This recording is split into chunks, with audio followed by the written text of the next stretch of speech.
ini dari kelompok 5 akan membumikan tentang filsafat Pancasila. Perkenalkan, saya Lutfi Setiasari sebagai moderator dan narasumber kami ada Sofia Niswatul Mufidah, Tiara Setia, Muhammad Tufatul Ashari, Nabila Izatun Nurlaili, Reviana Loli, dan juga ada Ani Mareta. Langsung saja simak penjelasan berikut. Sebelum kita membahas lebih jauh tentang filsafat Pancasila, mau tanya nih, apa sih filsafat Pancasila itu? Baik, di sini saya akan menjelaskan pengertian tentang filsafat. Filsafat itu berasal dari bahasa Yunani, philosophia. Philosophia sendiri adalah kata majemuk yang terdiri dari kata philo yang artinya ingin atau cinta, dan sophia yang artinya kebijakan atau ilmu. Jadi kalau menurut namanya, filosophia atau filsafat adalah ingin mencapai cita pada kebijakan.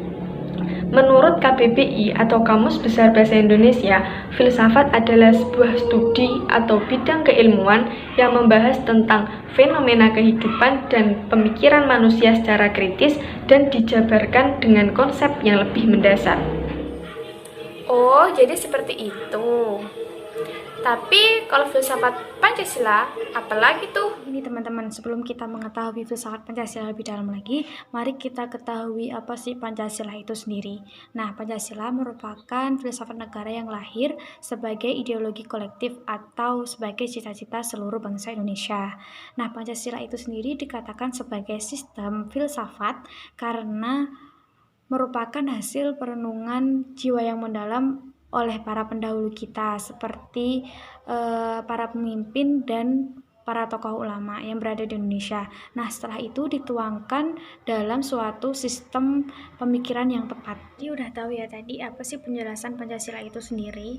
Nah, sekarang kita lanjutin nih. Apa sih penjelasan dari filsafat Pancasila? Jadi filsafat Pancasila merupakan hasil pemikiran sedalam-dalamnya dari bangsa Indonesia yang dianggap, diyakini, dan dipercaya sebagai kenyataan, norma-norma dan nilai-nilai yang benar, adil, bijaksana, dan paling sesuai dengan kepribadian dan kehidupan bangsa Indonesia itu. Rumusan lain, filsafat Pancasila dapat diartikan sebagai pembahasan Pancasila yang bersifat filsafati, yakni pembahasan Pancasila sampai pada hakikat terdalam.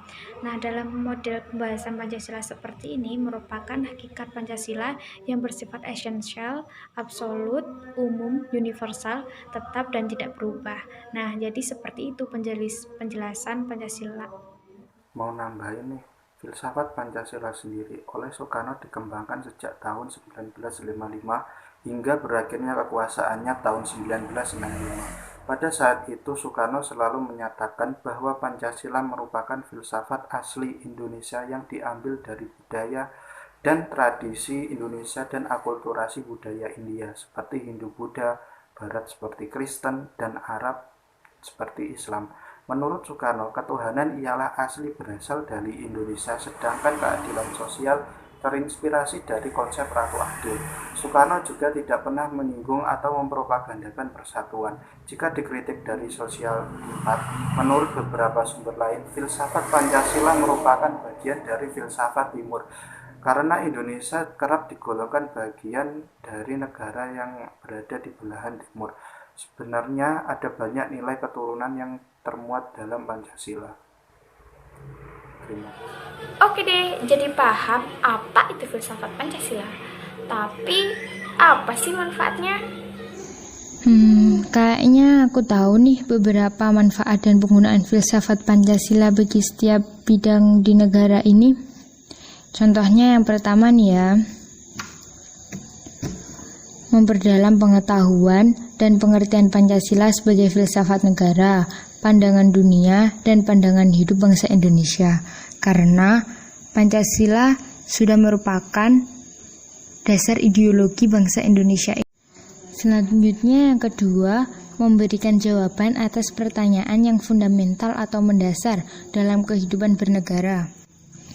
Contohnya segala aspek yang berkaitan erat dengan kehidupan masyarakat atau kelangsungan hidup di negara Indonesia, seperti susunan politik, bentuk negara, susunan perekonomian, dan dasar-dasar pengembangan ilmu pengetahuan. Dan yang ketiga, memberikan dan mencari kebenaran yang substansi tentang hakikat negara, ide negara, dan tujuan negara. Yang ada di dalam Pancasila? Nah, untuk kali ini, siapa yang mau jelasin?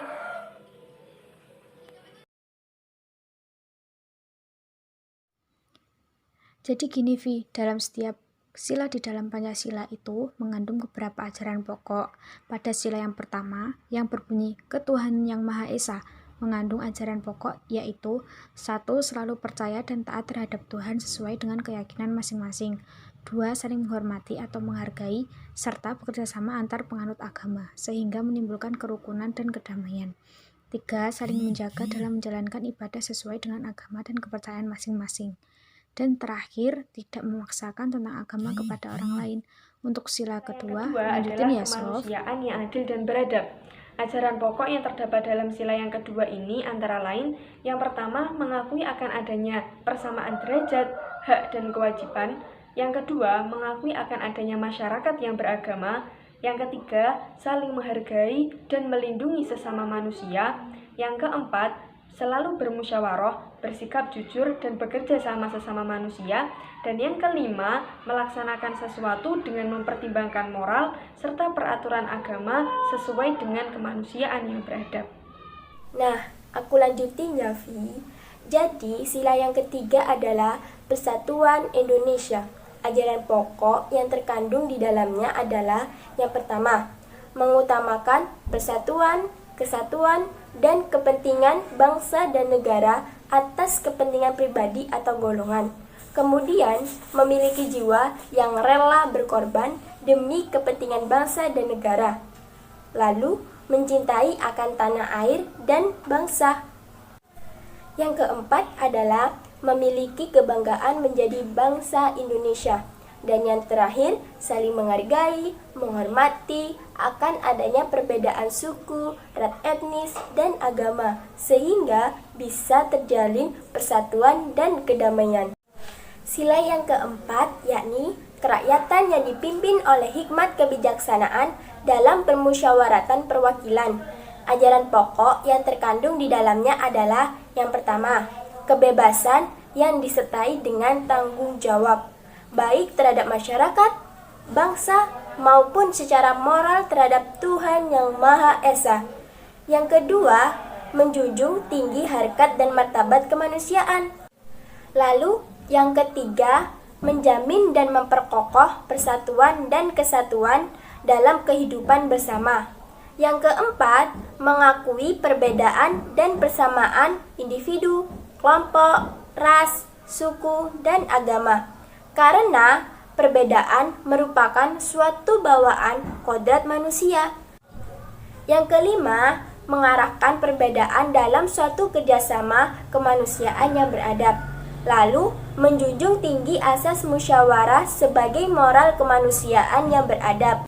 Dan yang terakhir, mewujudkan dan mengarahkan keadilan dalam kehidupan sosial agar tercapai tujuan bersama.